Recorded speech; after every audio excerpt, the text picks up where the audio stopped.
Hi,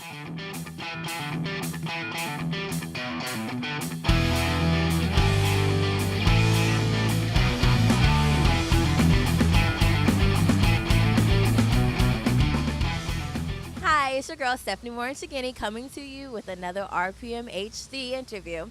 Right next to me, I have none other than Tim Wilkerson. How are you today? Oh, pretty good.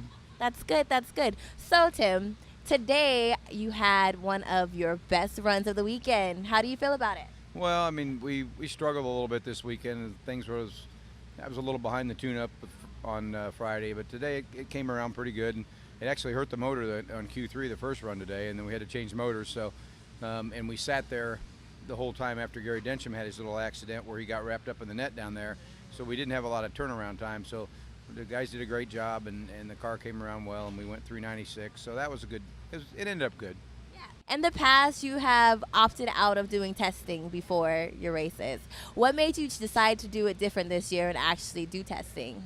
Well, the first thing, we have a new crew member, and if I probably would have had the same guys I had last year, I probably wouldn't have done it because it's mostly just some repetitious activities for them, you know. But with a new guy, I thought, well, it'll be a good practice for him. And then I actually had a guy, Brian Hogue, who runs an alcohol car. He was wanting to get a license, so that kind of worked out for us too. We let him drive it for one day, and that really worked out well for the crew. Didn't work out so good for me in the car, but he did well, and we finally got him down the racetrack on Saturday. But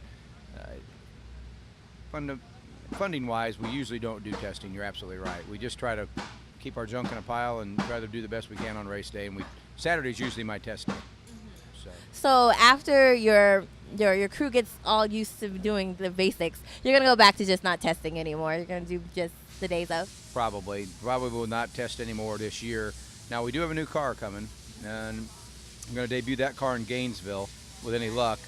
I haven't had a new car since 2008, so we're very excited about getting a new car. This car that I have is, I don't know how many hundreds of runs it has on it, but it's showing signs of having problems. So we're excited to have a new car. I haven't decided whether we're going to just debut the car cold turkey and hope that it runs well, or if we're just going to stay there after Gainesville and test. So that might be the only other time we test this year, but yeah, that's unfortunately financially it's just not always in our cards to test. So is your new car the same type of design? No, it's completely different.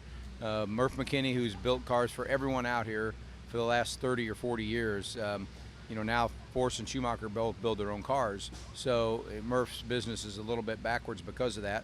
And I almost bought a John Force car, but I decided not to at the last minute, and I just let Murph loose. I told him, you do whatever you want to do, as queer as you want to make it, as different as you want to make it, you just have a ball. So I'm excited to see how it's going to end up because it's something he's never done before.